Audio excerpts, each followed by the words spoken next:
Hi guys, welcome to the VET Classroom. In this video we are working from the C2 Core Maths textbook by Pearson, and we're working through chapter 1 exercise 1b question 3 G and H.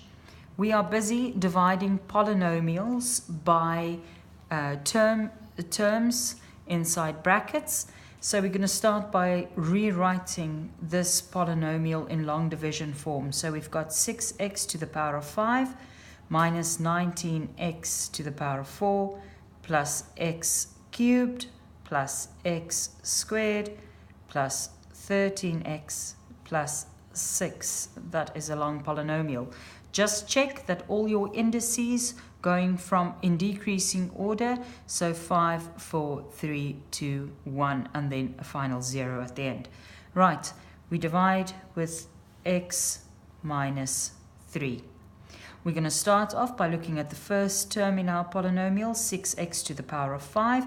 6x to the power of 5 divided by x gives us 6x to the power of 4. So if we multiply that back in, 6x to the power of 4 times x, it will give us 6x to the power of 5. Now don't forget about the negative 3. So 6x to the power of 4 times minus 3 gives us minus 18x to the power of 4. Then we need to subtract these two terms from the two terms at the top. But before we subtract, we need to change the signs. So we change both of those signs. And then we say 6x to the power of 5 minus 6x to the power of 5 is 0. And minus 19x to the power of 4 plus 18x to the power of 4.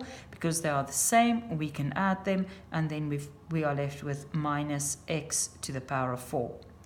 We simply bring down that x cubed. Right, and then we start the process all over again. So we've got minus x to the power of 4 divided by x, which gives us minus x cubed. And minus x cubed times x is minus x to the power of 4. Don't forget about the negative 3. So minus x to cubed times minus 3 gives us a positive 3x cubed. And now we have to subtract again. So we change both of these signs. Minus x to the power of 4 plus x to the power of 4 is 0. 1x cubed minus 3x cubed gives us minus 2x cubed. And then we bring down our plus x squared. We start the process again. So we've got minus 2x cubed divided by x gives us minus 2x squared. Minus 2x squared times x gives us minus 2x cubed. And don't forget about the negative 3 times 2x squared. A negative times a negative is a plus. 2 times 3 is 6x squared. And we have to subtract again. Before we subtract, we have to change the signs. So we've got 2x cubed.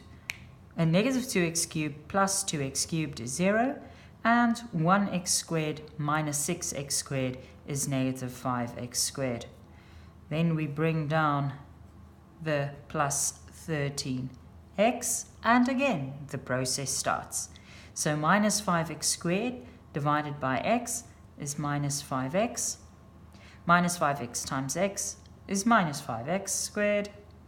Minus 5x times minus 3 will give us a positive 15x. Once more, we need to subtract. So we change both of those signs. A minus 5x squared plus 5x squared gives us a 0. 13x minus 15x gives us minus 2x. And finally, our constant number can move all the way down. And for the last time we start the process, minus 2x divided by x is minus 2.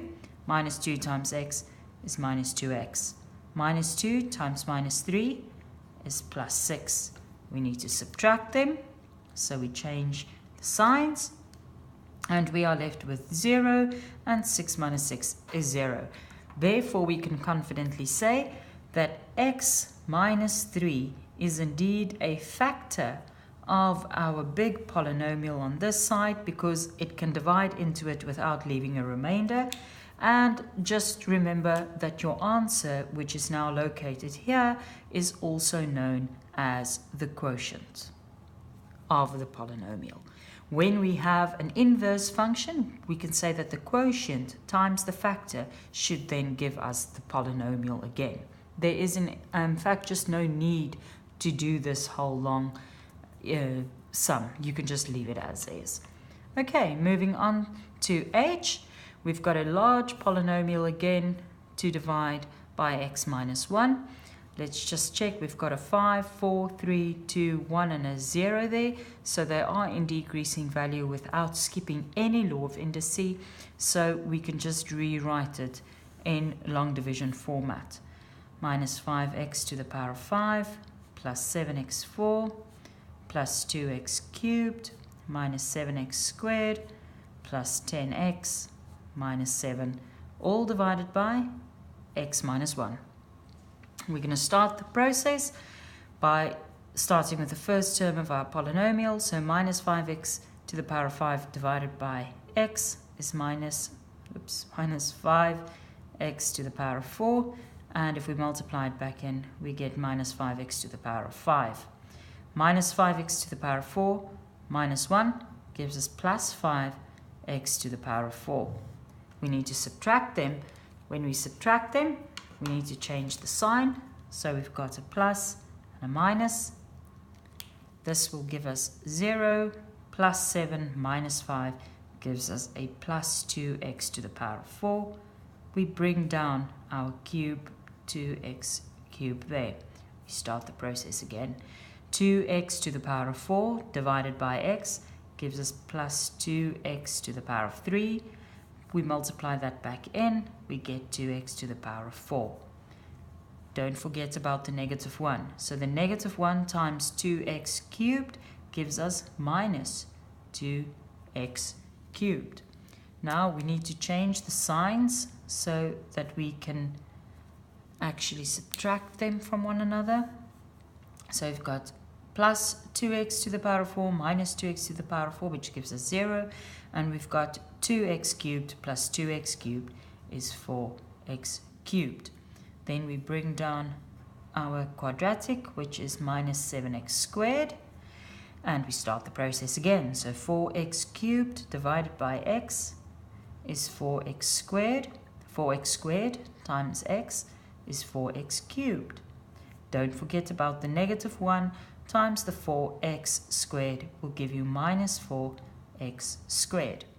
We need to subtract them from one another. Before we can subtract them, we need to change the signs. So we change the signs, we get a 0 there. Minus 7x plus 4x gives us a minus 3x squared.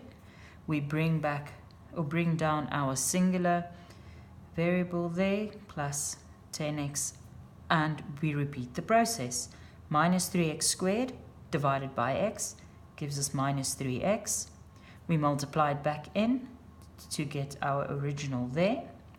Don't forget about the negative 1 times negative 3x is plus 3x.